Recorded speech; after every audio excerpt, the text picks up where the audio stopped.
할렐루야. 반갑습니다. 오늘 우리가 드디어 로마서 12장에 와 있습니다.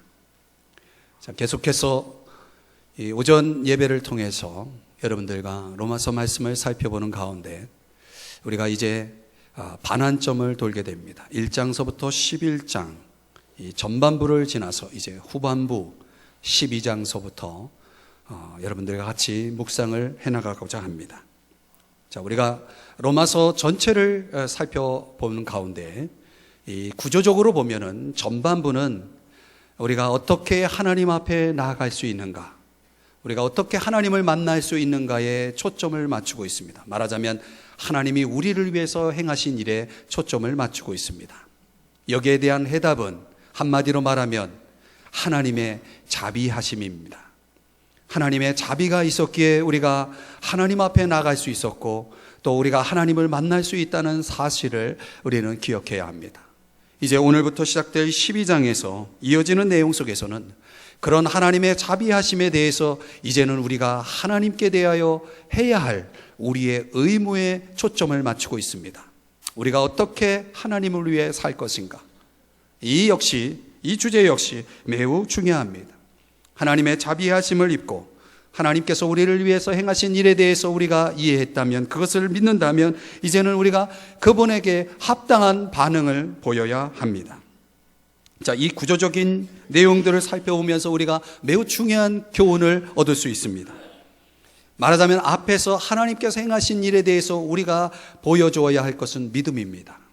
우리의 믿음의 내용을, 또 우리의 믿음을 촉구하는 내용이 소개됩니다. 그리고 후반부는 뭡니까? 우리가 이제 살아야 할 우리의 삶을 강조하고 있는 것입니다. 이것을 요약하면, 이것을 연결하면 이런 내용이 되는 것입니다. 한번 따라 하실까요? 믿는 대로 살자.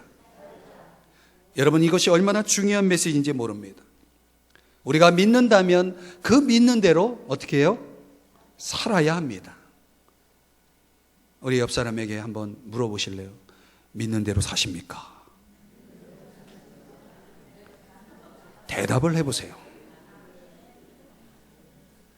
믿는 것 따로 사는 것 따로, 여러분, 그런 것은 참된 신앙이 아닙니다. 자, 로마서 전체의 구조 속에서 우리가 분명하게 우리 마음에 새겨두어야 할 것은 믿는 대로 살아야 됩니다. 우리가 믿는다면 그 믿는 대로 그것을 살아야 하는 것입니다. 자, 그런 차원에서 우리가 좋은 예화를 한번 생각해 볼 수 있습니다. 마케도니아 왕이었던 알렉산더 대왕의 일화 가운데 소개되는 내용입니다. 그 나라의 왕의 이름과 똑같은 이름을 가진 병사가 있었습니다. 그런데 이 병사는 사고뭉치예요.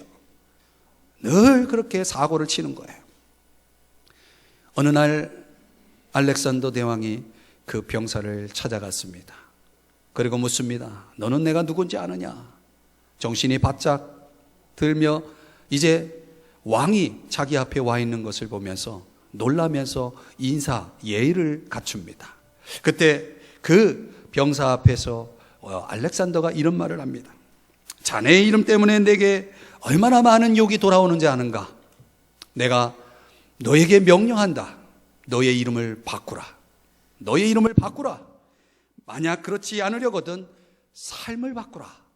행실을 바꾸라. 사랑하는 여러분, 오늘 우리가 이름을 바꾸든지 삶을 바꾸든지, 오늘 우리의 이름은 뭡니까? 우리 믿는 자들에게 주어진 이름은 뭡니까? 그리스도인 아니겠습니까?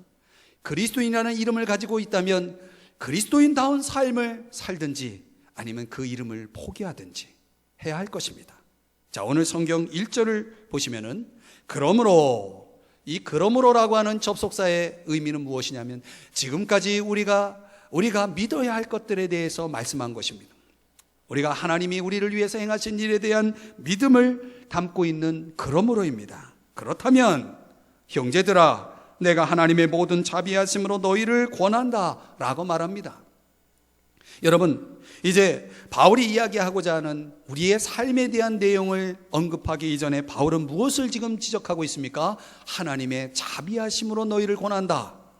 기독교는 뭡니까? 여러분, 기독교는 전적으로 우리의 죄를 용서하시는 하나님의 자비하심으로부터 시작된다는 것입니다. 하나님의 자비하심 없이 우리는 존재할 수 없습니다. 우리 신자들은 존재할 수 없는 것입니다. 왜 그렇습니까? 하나님의 자비하심 때문에 하나밖에 없는 독생자 예수 그리스도를 이 땅에 보내시고 그를 죽게 하셨습니다. 그리고 그를 믿음으로 말미암아 의롭게 하셨습니다. 그리고 의롭게 하셨을 뿐만 아니라 이제는 하나님의 자녀로 살아가도록 하나님께서 우리를 인도하신 것입니다. 무엇이? 하나님의 자비하심이에요. 믿습니까? 그렇다면 여러분, 이 하나님의 사랑, 이 하나님의 자비하심을 여러분 믿습니까? 경험하셨습니까?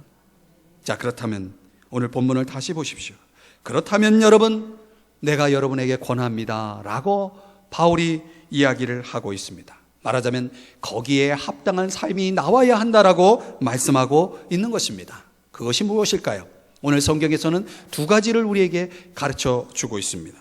첫 번째, 우리 몸을 하나님이 기뻐하시는 곳에 드리라고 말합니다.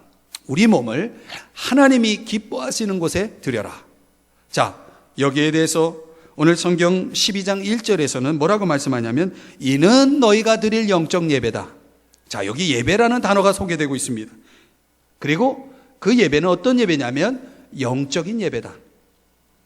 자, 성경에서 영적이라는 단어가 나올 때마다 우리는 매우 모호한 느낌을 받습니다. 도대체 무엇이 영적이란 말인가? 여기에 소개되고 있는 영적이라는 단어는 헬라어로 로기코스라고 하는 단어를 쓰고 있습니다. 무슨 뜻이냐면 합당하다. 자, 이 번역하면 이런 것입니다. 이는 너희가 드릴 합당한 예배다. 자, 그렇다면 오늘 이 시간, 주일에 드리는 이 한 시간 드려지는 예배를 말씀하고 있는 것일까요? 아닙니다. 여기서 말하는 예배는 그런 예배가 아닙니다. 일상생활 속에서 드려지는 예배를 강조하고 있는 말씀입니다. 즉, 삶의 예배입니다. 한번 따라 하십시다. 삶의 예배. 자, 그 삶의 예배라는 의미를 잘 보여주는 오늘 본문 1절의 말씀을 더 메시지라고 하는 유진 피터슨의 번역에 의하면 이렇게 소개하고 있습니다. 들어보세요. 여러분의 매일의 삶, 일상의 삶, 자고 먹고 일하고 노는 모든 삶을 하나님께 헌물로 드리십시오. 뭐라고 얘기해요? 그러니까 우리가 먹고 마시는 것, 자고 일어나는 것, 집안일을 하고 직장이나 사업장에서 일을 하고 이 모든 게 뭐예요? 이 모든 것이 하나님을 기쁘시게 하는 예배라는 사실입니다. 삶이 예배인 것입니다.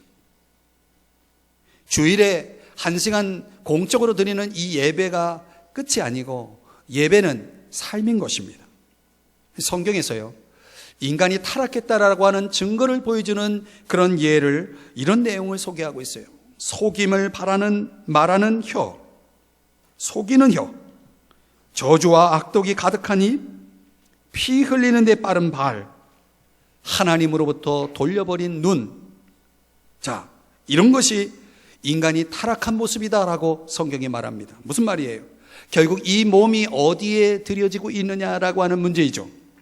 우리 몸을 어디에 드리고 있는가라고 하는 이 문제를 다루고 있습니다. 여러분, 하나님을 제대로 믿는다면, 과연 진정 하나님의 자비하심을 경험한 사람이라면 어떻게 살아야 마땅합니까? 우리의 몸 전체가 의의 도구가 되어야 하는 것입니다. 고린도전서 6장 20절에도 이렇게 말씀합니다. 너희는 너희 자신의 것이 아니라 값으로 산 것이 되었으니 그런즉 너희 몸으로 하나님께 영광을 돌리라. 몸은 뭡니까? 삶입니다. 그 삶은 무엇으로 표현됩니까? 우리 몸으로 표현되어지는 것이죠. 적어도 예수 그리스도를 구주로 주님으로 믿고 영접한 사람, 이제 주님을 모시고 사는 사람들이 더 이상 이 몸은 내 몸이 아니라 주님의 것이다, 하나님의 것이다, 이제 하나님의 것으로 그분이 사시는 몸이 되어야 한다라고 말씀하고 있는 것입니다. 그렇기 때문에 우리 몸은 진정 하나님을 기쁘시게 하고 그분의 목적을 수행하는 도구가 되어야 하는 것입니다. 여러분 생각해 보세요. 우리 몸이 지금 어디에 사용되고 있는지, 우리의 발이 진정 하나님이 가라시는 곳을 향해 가고 있는지 보십시오. 여러분, 우리의 입술이 과연 진정 이웃을 사랑하고 덕을 세우는 그런 언어로 진리를 말하고 복음을 전하는 그런 입술로 사용되고 있는지를 보세요. 우리의 손이 진정 연약한 자들을 일으켜 세워주는 그런 따뜻한 손이 되고 있는지를 보세요. 우리의 팔이 힘겹고 외로운 자들을 안아주는 그런 팔이 되고 있는지를 보세요.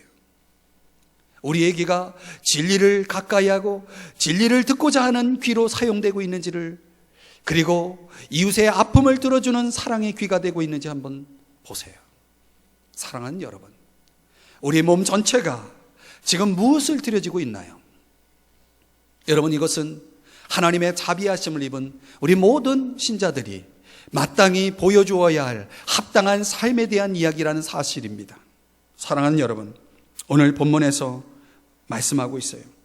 너희 몸을 하나님이 기뻐하시는 거룩한 산 제물로 드려라. 여러분, 우리가 젊든 나이가 들었든 건강하든 또 병들었든 그 몸은 내 몸인 것이죠. 그러나 그 몸을 우리의 형편이 어떠하든지, 이 몸의 상황이, 이 몸의 형편이 어떠하든지 한평생 살면서 이 몸을 하나님의 영광을 위한 최고의 삶으로, 최상의 삶으로 드려보지 않겠습니까?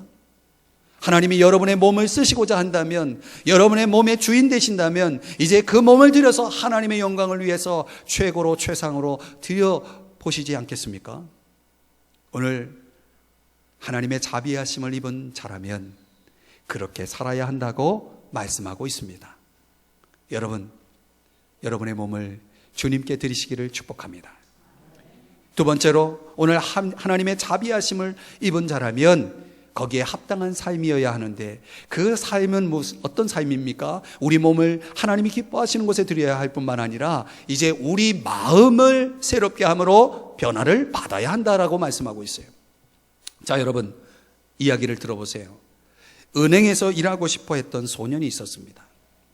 이 소년은 어느 날 그의 마음을 가지고 이제 은행에 찾아가서 은행장을 만나서 자기를 좀 채용해 달라고, 일할 수 있게 해달라고 요청을 했습니다. 여러분, 여러분이라면, 여러분이 은행장이라면 어떻게 하시겠습니까? 그래, 잘 왔다, 내가 너를 채용하마, 이렇게 하시겠습니까? 아니죠. 아니, 초라한 행색에 나이도 어린 소년이 말이죠, 찾아왔어요. 일하게 해달라고. 이런 자에 거절했죠. 이 소년은 너무나 실망한 나머지 방을 나서게 됩니다. 그런데 바닥에 날카로운 핀이 하나 보이는 거예요. 혹 누구라도 다칠까 염려해서 그 소년은 그 핀을 집어들고 자기 주머니에 넣고 이제 방을 나와서 집으로 돌아옵니다. 자, 집으로 돌아온 지 얼마 안 돼서 은행에서 연락이 온 거예요. 내일부터 출근하라고. 아니, 이게 무슨 얘기예요? 이런 지하에 거절을 받고 실망해서 돌아온 자신에게 들려온 이 전화는 뭡니까?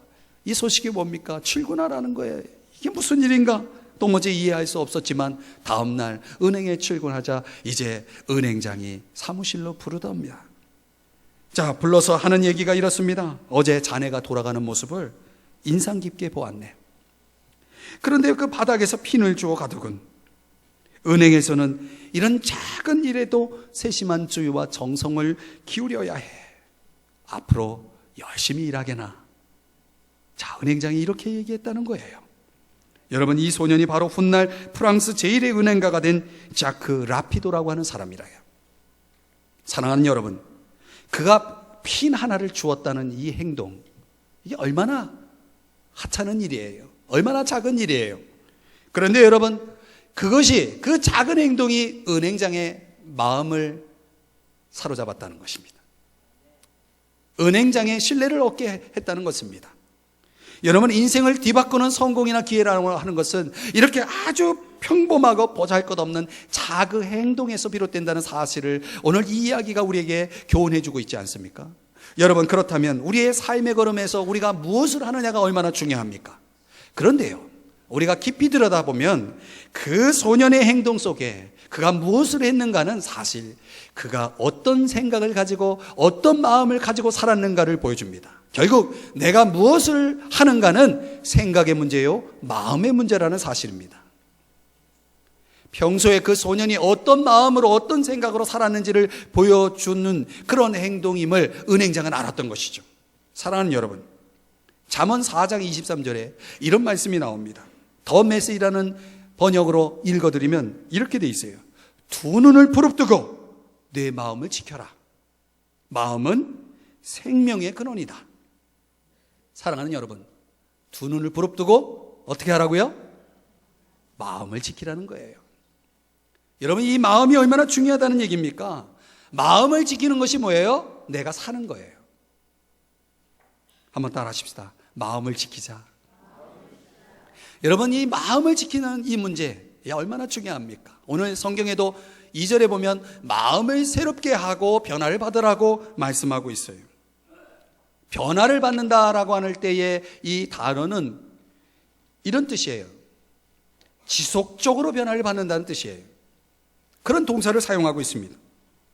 신학자 윌리엄 바클레이가 이런 말을 했습니다. 우리는 주위 환경에 따라 몸의 색을 바꾸는 카멜레온과 같아서는 안 된다. 여러분, 카멜레온 같은 사람, 도대체 분명한 색깔을 알 수 없는 사람, 이런 사람이 바로 변화되지 않은 신자들과 같습니다. 변화되지 않은 사람들을 보세요. 그들에게 어떤 신앙인의 분명한 색깔을 발견하기가 어렵습니다. 그런 차원에서 볼 때 오늘 마음을 지키는 삶, 마음을 새롭게 하는 것, 참된 변화라고 하는 것이 얼마나 중요한가. 오늘 본문의 2절의 말씀을 더 메시지라는 성경 번역으로 읽어드리면 이렇게 이 말씀을 소개하고 있습니다. 문화에 너무 잘 순응하여 아무 생각 없이 동화되어 버리는 일이 없도록 하십시오. 대신에 여러분은 하나님께 시선을 고정하십시오. 그러면 속에서부터 변화가 일어날 것입니다. 그분께서 여러분에게 바라시는 것을 흔쾌히 인정하고 조금도 머뭇거리지 말고 거기에 응하십시오. 여러분을 둘러싸고 있는 문화는 늘 여러분을 미숙한 수준으로 끌어 낮추려 하지만 하나님께서는 언제나 여러분에게서 최선의 것을 이끌어내시고 여러분 안에 멋진 성숙을 길러주십니다. 사랑하는 여러분, 오늘 우리의 삶의 수준을 끌어올리셔야 됩니다. 세상이 요구하는 그런 어떤 가치에 순응하는 자가 아니라 하나님께 우리의 시선을 고정하고 그분이 우리에게 바라시는 것에 응답할 수 있는 사람이 되어야 합니다. 그러나 여러분, 사실 우리가 살아가는 우리의 삶의 환경이라고 하는 것은 어떤 면에서 보면 여러 가지 사회적 구조나 문화에 있어서 너무나 복잡한 사회를 살아가고 있습니다. 이런 복잡한 시대 속에 어디에 기준을 두어야 하느냐라고 하는 이 문제가 얼마나 어려운지 모릅니다. 그래서 여러분, 우리가 엄밀하게 보면 하나님이 세워놓은 체계와 이 세상이 가르쳐주는 체계는 너무나 다릅니다. 성공의 기준도 다르고요, 성에 대해서, 정직에 대해서, 돈에 대해서, 그 모든 분야에 있어서 하나님이 세우신 체계와 세상이 세워놓은 체계는 너무나 다릅니다. 자, 그런 면에서 사람들은 분별을 할 수 있어야 되는 것입니다. 이것이 과연 하나님이 원하시는 것인가? 오늘 우리가 이 세상 문화 속에 젖어서 살아가다 보면 종종 우리가 하나님이 원하시는 뜻을 놓칠 수가 있습니다. 여러분 들어보십시오. 고린도후서 4장 4절에는 이렇게 말씀하고 있습니다. 이 세상의 신, 여기서 말하는 이 세상의 신은 사탄, 마귀를 얘기합니다.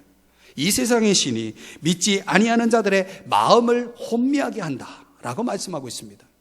여러분, 이 세대는 삶에 있어서 그들의 마음이 어떤 상태에 있냐? 혼미한 상태에 있다. 왜 그런가? 사탄의 역사로 인해서 그렇다는 것입니다. 그런 차원에서 보면 사람들은 하나님이 말씀하시는 답변보다는 이 세상의 지혜자라고, 소위 지혜자라고 하는 학자들, 철학자, 사상가들의 답변을 더 신뢰하고 따르는 경향이 있습니다. 오늘 우리가 깨달아야 할 것은 이 세대가 사탄의 영향 아래 있다는 사실입니다. 성경은 그렇게 말씀하고 있어요. 그런 차원에서 우리 신자들은 도덕적이고 영적인 차원에서 궁극적인 삶의 본질에 있어서 이런 사탄의 계략에 휘말리지 말아야 합니다. 그들의 압력에, 이런 사탄의 계략의 압력에 저항할 수 있는 능력이 필요합니다. 그 저항할 수 있는 능력을 저는 분별이라고 말합니다. 분별력. 사랑하는 여러분, 여기 이 세상을 본받지 말라라고 할 때에 그 본이라는 단어가 어떤 단어가 사용되냐면 스케마라는 단어가 쓰여지고 있습니다. 이것은 외적인 외관을 강조하는 단어입니다. 그런데 변화를 받으라라고 할 때 사용된 단어는 내적인 내용을 강조하는 모르페라고 하는 단어를 쓰고 있습니다. 이 단어는 비슷한 듯 하지만 하나는 외적인 것이고 하나는 내적인 것입니다. 그래서 이 단어의 의미를 살려서 다시 2절의 말씀을 번역하면 이런 내용이 됩니다. 너희는 이 세상의 외적이고 덧없는 풍조를 받아들이지 말고 너희의 가장 내부의 본질에서 변화를 받으라. 본질적인 변화를 강조하고 있는 것입니다. 여러분, 변화라는 게 뭡니까? 옷을 바꿔 입으면 변화입니까? 우리의 외모를 바꾸면 변화입니까? 집을 이사하면 변화입니까? 아닙니다, 여러분. 그런 외적인 변화라고 하는 것은 궁극적인 변화라고 할 수가 없는 것입니다. 하나님이 우리에게 변화를 받아라라고 할 때의 그 변화는 우리의 내면의 변화요, 본질적인 변화인 것입니다. 그리스도의 형상으로 변화되는 근본적인 변화를 이야기하고 있는 것입니다. 그런 변화가 아니고서는 진정한 변화라고 말할 수 없는 것입니다. 이런 변화가 어떻게 가능할까요? 성경이 말하는 이 변화가 어떻게 가능할까요? 마음이 새로워져야 합니다. 그리고 하나님의 뜻을 알고 분별해야 됩니다. 하나님 뭘 원하시는지 알아야 돼요. 그리고 알 뿐만 아니라 그 하나님의 뜻대로 살아가야 합니다.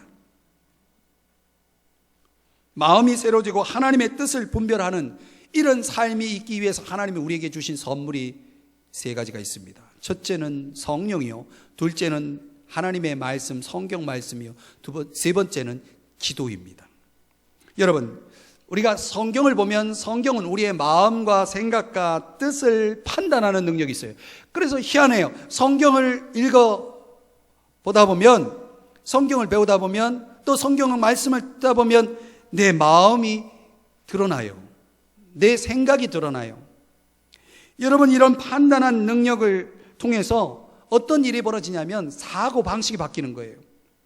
아, 하나님이 이렇게 생각하시는구나. 그러면서 하나님이 생각하시는 대로 사고할 수 있는, 생각할 수 있는 사람이 되어지는 것입니다. 이런 일을 위해서 누가? 성령이 역사하는 거예요. 성령은 말씀을 통해서 우리 안에 있는 마음을 새롭게 하고 우리의 생각을 바꾸고 우리 안에 있는 그런 뜻들을 하나님의 뜻 가운데 새롭게 하고, 그래서 우리를 진정으로 변화된 사람으로 만들어주는 것입니다. 그래서 여러분, 우리가 매일 규칙적으로 하나님의 말씀을 읽고 그리고 그 말씀을 배우는 가운데 성령의 인도를 받아서 우리가 하나님의 음성을 들을 수 있어야 돼요.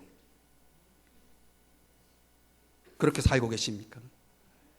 그런 하나님의 음성을 들어도 사실 문제는 우리가 그대로 살지 못하는 거예요. 여러분, 설교 말씀을 통해서 또 성경 공부를 통해서 여러분 개인적인 말씀 생활을 통해서 여러분이 많은 걸 깨닫고 느끼지만, 그래서 그렇게 살고자 결심하지만 사실 그렇게 되지 않는 경우가 많아요. 그게 왜 그럴까? 우리가 그런 차원에서 우리의 삶의 문제를 안고 있는 것입니다. 그래서 필요한 게 기도예요. 우리가 알고 있는 대로, 깨달은 대로, 결단한 대로 살지 못하게 하는 연약함을 위해서 하나님께 도움을 구하셔야 돼요. 하나님 도와주세요. 그 말씀대로 하나님의 뜻대로 살 수 있게 도와주세요. 지혜를 주세요. 능력을 주세요. 하나님 앞에 기도하는 일을 멈추지 말아야 되는 것입니다. 그냥 되어지는 것이 아니에요. 여러분, 저와 여러분에겐 기도가 필요합니다. 종종 살면서 저 역시도, 많은 사람들이 느끼는 거지만 자신의 삶에 대해서 실망할 때가 있어요.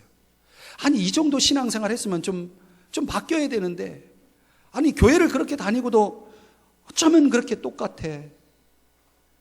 내 자신에 대해서 실망할 때가 많아요. 여러분, 표정을 보니까 전혀 그렇지 않은 것, 표정을 짓고 있어요.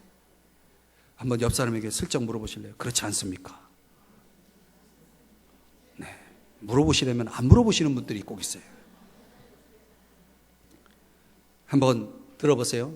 브라이언 카바노프라고 하는 분이 쓴 마음의 정원이라는 책의 이야기를 여러분 소개할게요. 이게 뭐냐면, 이 책에서 강조하는 것, 마음은 마치 정원과 같다, 이런 얘기예요. 그래서 마음의 정원이에요. 여러분, 정원에는 잡초가 나는 거예요. 아니, 좋은 곡식이 자라야 할 그 정원에, 그 밭에 잡초가 자라는 거예요. 그걸 어떻게 해요? 뽑아야죠. 근데 여러분, 잡초를 심었나요? 아니에요. 심지도 않은 것이 자라요. 그리고 좋은 종자를 가지고 심은 곡식은 잘 자라지 않아요. 여러분, 잡초와 곡식이 함께 자랄 때 뭐가 더 무성해요? 어떻게 그렇게 자라세요? 잡초가 무성한 거예요. 곡식이 시들시들 죽어버려요. 그래서 하는 일이 뭐예요? 여러분, 잡초를 정기적으로 매일 제거하는 일을 해야 됩니다. 그런 걸 가르쳐서 우리가 가꾼다 이렇게 말합니다. 다른 말로 김을 맨다 이렇게 말하죠. 여러분, 김을 매지 않으면 어떻게 됩니까? 그 밭은 제대로 수확을 할 수가 없어요. 그래서 그 저자가 하는 얘기가 우리의 마음이 그와 같다 이렇게 얘기했습니다. 여러분, 우리의 마음에 심지 않은 것들이 막 잡초들이 무성하게 자라서 제대로 좋은 열매를, 좋은 결실을 맺지 못하는 그런 마음들이 너무 많다는 것입니다. 아무리 좋은 마음을 지키려 애써도 어느샌가 보면 그만 그런 결심들이, 그런 마음들이 시들어버리고 불끈불끈 화를 내는 내 모습을 봅니다. 이런 건 내 마음을 지키지 못하는 거예요. 오죽하면 예수님이 이렇게 말씀했습니까? 마음에는 원이로되 육신이 약하다. 원하는 대로 살지 못하는 거예요. 왜 그럴까요? 우리가 근본적인 문제를 알아야 됩니다. 여러분, 김을 매는 작업처럼 변화가 되기 위해서는, 우리의 삶의 변화가 일어나기 위해서는, 진정한 근본적인 변화를 위해서는 변화를 할 수 있도록 조건을 갖춰주는 것이 필요합니다. 변화의 조건의 형성이 필요하다는 것입니다. 소극적으로는, 이런 변화의 조건을 위해서 소극적으로는 우리가 우리의 마음을 더럽히는 것으로부터 삼가야 할 것들을 삼가야 합니다. 예를 들어서 내 마음을 더럽히는 어떤 상황이나 어떤 장소, 어떤 사건, 어떤 사람들을 멀리하라는 얘기예요. 만약에 우리에게 그런 변화의 조건이 조성되지 않으면 여러분, 우리는 계속해서 우리 마음을 지킬 수가 없어요. 적극적으로는 뭐 합니까? 내 마음에 하나님의 뜻을 채울 수 있는, 배울 수 있는 환경과 노력을 필요로 합니다. 그냥 가만히 있으면 환경이 조성되는 것이 아니라 잡초가 자란다니까요. 그래서 여러분, 우리에게 이런 환경 노력을 필요로 하면서 평소에 말씀을 가까이 하고 늘 기도하는 환경을 만들고 그런 시간을 배려해야 하는 것입니다. 이런 것들이 김을 매는 작업이에요. 그러니까 여러분, 그렇게 했을 때 변화의 좋은 열매가 맺어지는 것입니다. 앤소니 드 멜로라고 하는 분이 쓴 종교 박람회라는 책에 나오는 이야기인데요. 한번 들어보세요. 한 남자를 소개하고 있는데 거기 아주 신경질적이고 늘 불평이 많고 불안에 떨고 우울증 증세도 있고 의기소침한 한 남자의 이야기가 소개되고 있어요. 이 사람은 늘 좌충우돌이고 하여튼 사람들을 편하게 안 해줘요. 여러분, 사람들이 그 사람을 만나면 늘 불편한 거예요. 그러니 여러분, 그 사람 주변에 사람이 있겠습니까? 사람들이 만나기 싫어하는 거예요. 그러는 그 남자를 보면서 너무나 안타까워 생각하는 사람들이 그에게 충고를 합니다. 자네 그렇게 살면 안 돼. 성격 좀 고쳐. 이렇게 계속 충고를 합니다. 이 남자도 가만히 생각해 보니 그런 것 같아요. 성격을 고쳐야 될 것 같고 뭔가 변화가 필요해요. 그래서 이제 그렇게 살아야 되겠다. 좀 변화가 돼야 되겠다. 바꿔야 되겠다라고 생각하고 막 벽에다가 이러지 말자 저러지 말자 막 벽에다가 쓰고 열심히 노력을 합니다. 그래도 안 되는 거예요. 아무리 노력하고 애써도 안 되는 거예요. 그래서 스스로 생각합니다. 아무리 해도 소용이 없구나. 나는 아무 쓸모없는 존재구나 라는 생각을 하면서 실망을 합니다. 그 실망이 큰 나머지 이 사람이 이제 자기 주변에 있는 사람을 향해서 원망하는 거예요. 좀 내 모습을 그냥 받아주면 안 될까? 그냥 너그럽게 생각해주면 안 될까? 하면서 주변 사람들을 원망하기 시작합니다. 그러던 중에 이 남자가 새로운 친구를 사귀게 돼요. 그 새로운 친구를 만나서 이제 이 새로운 친구는요, 성격도 좋고 여러 가지로 모든 면에서 참 훌륭한 사람이에요. 자신의 고민을 이 남자가 그 친구에게 얘기합니다. 내가 이렇게 저렇게 살아보려고 하는데 도무지 되질 않는다고. 그러면서 자신의 문제를 털어놓자 그 친구가 이렇게 이야기하는 거예요. 아니, 자네 그렇게 뭐 고칠 필요가 뭐가 있나? 그대로 살아도 좋아. 좀 신경질적이면 어때? 좀 걱정하며 살면 어때? 괜찮아. 그렇게 얘기하면서 그대로 좋다고 얘기를 하는 거예요. 그러니까 이 남자가 얼마나 좋아요. 듣고 싶은 얘기를 들었어요. 나를 이해하는 사람이 있구나 하면서 너무 기분이 좋았어요. 그런데요, 이분하고 만나서 친구하는 동안에 희한한 일이 벌어졌어요. 이 남자가 변한 거예요. 이 남자의 생각이 바뀌고 성격도 바뀌고 생활도 바뀌고 가치관도 바뀐 거예요. 자기 자신을 보면서 놀라는 거예요. 내가 어떻게 변화됐지? 여러분, 이 이야기에서 무엇을 말해주고 있나요? 이 남자의 변화가 어떻게 이루어졌나요? 문제는요, 누구를 만나고 누구를 사귀느냐가 중요하다는 것이죠. 이게 바로 뭐예요? 변화의 조건의 중요성입니다. 이 사람에게 진정 변화의 조건이 형성된 거예요. 그래서 이 사람은 진정 변화될 수가 있었던 것입니다. 평소 우리가 무엇을 가까이 하고 있는가를 보세요. 여러분, 말씀을 가까이 하고 늘 기도하는 그런 조건들을 형성시켜 줘봐요. 변화가 되지 않나? 반드시 변화되어야 되어 있습니다. 사랑하는 여러분, 오늘 이 이야기 속에서, 이 남자의 변화 속에서 오늘 우리 자신의 삶을 놓고 볼 때에 과연 내가 정말 변화되고 있는가? 변화되지 않는다면 왜 그런가? 한번 돌아보세요. 말씀을 정리해 보겠습니다. 오늘 우리가 살아가면서 종종 우리가 우리 하나님의 자비하심을 잊고 살아가는 그런 신자로서 합당한 삶을 보여야 하는데 그렇지 못한 모습을 종종 우리의 삶에서 발견할 때가 있습니다. 여러분, 변화되어야 합니다. 새로워져야 합니다. 그런데 그렇게 변화되고 새로워지는 삶의 과정이라는 것이 쉽지 않습니다. 우리 몸을 하나님 앞에 드려야 합니다. 그 역시 쉽지 않습니다. 그래서 사람들은 자주 변화를 포기하고 하나님 앞에 자신의 몸을 드리기를 포기합니다. 그러나 여러분, 이야기 하나를 들어보세요. 어느 시골 마을에 사는 여집사님 이야기예요. 그는 혼자 살면서 너무나 힘들었어요. 너무나 힘들었어요. 사는 것 자체가 너무나 고달파요. 게다가 신앙생활하면서 믿음으로 살려고 하니까 너무 힘든 거예요. 세상과 타협하지 않고 불의와 타협하지 않고 정결하게 산다는 것은 결코 쉽지 않잖아요. 그래, 이 여인이 그렇게 살면서 늘 기도할 때마다 하나님 앞에 푸념하는 거예요. 하나님, 너무 힘들어요. 사는 게 힘들어요. 진짜 힘들어요. 이렇게 푸념을 하는 것입니다. 그러던 어느 날 이 집사님이 밤에 꿈을 꾸었대요. 꿈의 내용은 이런 것입니다. 그 집사님이 커다란 십자가를 질질 끌고 언덕을 올라가는데 주님이 앞에 나타나신 거예요. 너무나 반가워요. 반가우면서도 평소에 입버릇이 있죠. 뭐예요?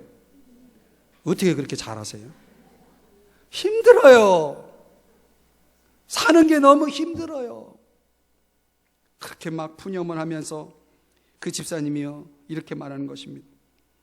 지금 내가 지고 있는 이 십자가 너무 무거워요. 예수님 목수시죠? 제가 메고 가는 이 십자가 좀 잘라주세요. 줄여주세요. 그러는 거예요. 예수님이 기꺼이 십자가를 3번 잘라주셨대요. 그래서 이 십자가가 줄어들었습니다. 작아졌습니다. 십자가 너무 가벼워졌어요. 그런 가운데 메고 가는데 말이죠, 앞에 요단강이 보이는 거예요. 그런데 그 요단강 앞에 많은 사람들이 자기가 지고 왔던 그 십자가를 요단강에 걸쳐서 다리 삼아 건너가고 있는 거예요. 자, 이 집사님이 십자가를 들고 왔죠. 가벼웠죠. 작았죠. 요단강에 걸쳐보니 안 걸쳐져요. 다른 사람은 다 건너가고 있는데 자기는 건너지 못하는 거예요. 그러니까 이 집사님이 엉망하고 펑펑 울고 있는 거예요. 그러니 깨보니 꿈이었대요. 사랑하는 여러분, 여러분이 지고 가는 삶의 십자가가, 그 헌신의 십자가가 무겁다고 생각하십니까? 그래서 그 십자가를 잘라볼까요? 줄여볼까요? 그런데 여러분 잊지 마셔야 됩니다. 그 십자가가 장차 우리에게 줄 영광의 심볼임을. 여러분, 저와 여러분이 살아가면서 지고 가는 십자가는 주님을 위한 십자가, 우리의 몸을 드리고 변화를 받아서 주님의 영광을 위해 살아가는 우리의 몸은 지금은 비록 무겁고 힘겹지만 그것이 장차 우리에게 가져올 영광은 얼마나 큰지 여러분 우리가 기억하셔야 합니다. 과연 나는 하나님의 자비하심을 입은 자인가? 그래서 과연 그 하나님의 자비하심을 입은 자답게 살아가고 있는가? 하나님 앞에 마땅한 헌신을 하고 있는가? 날마다 하나님께 우리의 몸과 마음과 의지를 복종하여서 그분 앞에 바치고 있는가? 단순히 교회에 출석하는 것 그 이상으로 하나님 앞에 내 삶을 드리고 있는가를 여러분 생각해 보셔야 합니다. 십자가가 없다면 영광도 없을 것입니다. 헌신이라는 것은 매일매일 새로워진 마음, 말씀으로 새로워진 마음을 가지고 기도와 순종을 통해서 우리의 삶을 드리는 것입니다. 그렇게 살고 계십니까?